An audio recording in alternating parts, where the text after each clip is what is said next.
Assalamu alaikum guys. Welcome back to another video.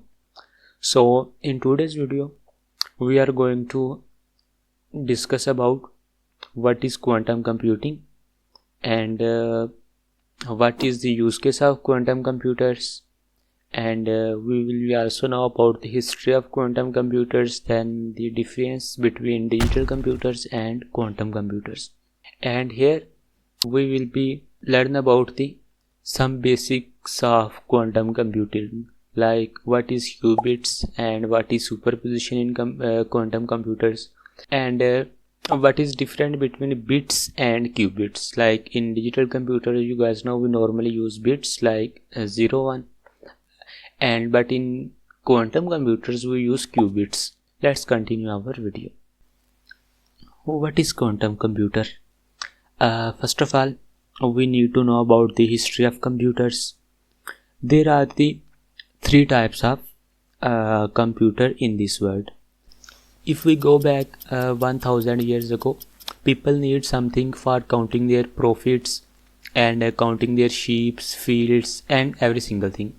So they start using some objects for their counting. Well, they start using sticks, bones and some type of abaxes for counting all these objects. So these all are the types of analog computer. So then Charles Babbage developed the first and most advanced analog computer, and this computer based on a lot of mechanical parts, e.g. pulleys, cranks, levers. Like when a user pull or push the lever, it perform different type of tasks. After that, when a World War start, the analog machines could not able to decrypt German codes. No, they need something for decrypting German codes. So no, the work assigned to the mathematicians to develop something new machine which can decrypt German codes. Then a mathematician, Alan Turing, built a Turing machine, which was the first most advanced digital computer, which work with the binary codes 0 and 1. And digital machines was totally built on transistors. Like it translates low values and high values. Obviously the low value will be 0 and the highest value will be 1. It performs all binary functions which we can see in modern computers. So in simple words, you can say that the computer in this date are Turing machines. So basically digital computers and Turing machines are the same name. After the quantum era came Richard Feynman, is the founder of the quantum electrodynamics. He asked a question by himself, a legendary question, like how small we can make a transistor. The answer was the smallest transistor equal to the size of an atom. Atom is the ultimate transistor which we can have. So the quantum computers always perform actions on atoms, not on transistors. So digital computers perform action in binary 0 1. On the other hand, the quantum computers perform action in qubits. What is qubit? Qubit is a superpositioning of 0 and 1. And what is the meaning of superposition? Let's understand this with a cat example. We will take a box and put a cat inside it. Let's suppose we want to know that the cat inside the box is dead or alive. Until we can't open box and we are unable to understand cat is alive or dead inside this box. So mean we have two states. Might be possible cat is alive and might be possible cat is dead. So at a moment we are in a superposition, like alive or dead. Same thing is the base on quantum theory. Let's take another example, like might be possible you have play a game toss a coin in your computer. So you can play this game with your computer, obviously digital computer. So the winning probability of you and your computer is 50%. Like there is a 50% chance you will be win, and there is the same 50% chance your computer will be win this toss a coin game. So this is a simple mathematical probability, and I hope you guys know about the probability. But if you play the same game with a quantum computer, you will be shocked to know quantum computer will be 100% win this game. This is the power of a quantum computer. Now you will say, oh, this is possible, how a computer can win 100%. So let's understand this with the concept of superposition. So basically superposition, you can say this is the main base of quantum theory. So let's understand this.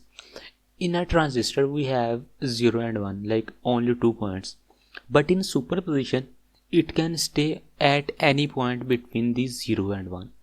So you can say might be possible there are 20% chance of 0 and 80% chances of 1. In these days digital computers and supercomputers are so strong, but they lag in some situations, like optimization. They can't handle optimizations. Let's suppose we are in a wedding and there is an one round table and you need to sit 10 people around this round table. So in how many combination you can sit those people around your round table, and you need to find best pattern to sit 10 people around this table. So what? This is simple. You can use 10 factorial, and 10 number seems small, but it pronounced 10 factorial. It's mean 3.6 million. So it's mean there you can use 3.6 million ways of sitting arrangement of peoples. Like in a single round table you can use 3.6 million ways to arrangement for the people. So these type of problems can quantum computers solve easily. Remember, quantum computers are not going to replace current digital computers. If you go in shop and want to calculate your bills, you will simply count with your digital mobile. Like quantum computers will only focus on those targets and those tasks which can't possible handled by digital computers. Another major benefits of quantum computers, which there is so much hype of these quantum computers nowadays, like every agency, governments and banks are looking for quantum computers. The main reason is encryption. Let's suppose you want to break RSA most advanced algorithm with the help of brute force attack.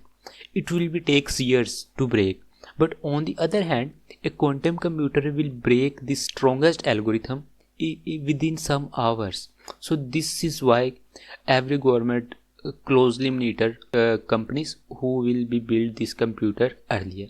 So when a quantum computers will be built, we will be see a new era of technology with new quantum computers, quantum safe algorithms, inscriptions. We can also do simulation with the help of computers, like nature simulation. We can cure diseases like Alzheimer's, cancer, Parkinson's. All the diseases work on cell level, and quantum computer work on atom level, so it can easily simulate. So when quantum computers will build completely, so we will able to find antidote of these diseases. So all these things are possible with quantum computers. If we do comparison between digital and quantum computers, so the comparison is infinite. Quantum computers are more advanced. So if you want to see how a quantum computer look like, you can check out this video on screen. So might be possible you're thinking one question, like in starting of this video I said that the size of quantum computer will be equal to a atom, but this structure is looking very big. Like you can see in screen the quantum computer is looking very big. So this is just an infrastructure. The original quantum chip inside this structure is very small, but this whole structure is work as a refrigerator. Like what is refrigerator? This whole infrastructures help to maintain absolute zero temperature for the quantum chip which is inside this. This was just an quick intro and overview about quantum computers, how they can useful. If you guys like my working, please make sure to like this video and subscribe my YouTube channel, and don't forget to share this with your friends. And thank you for watching. Bye bye. Allah Hafiz.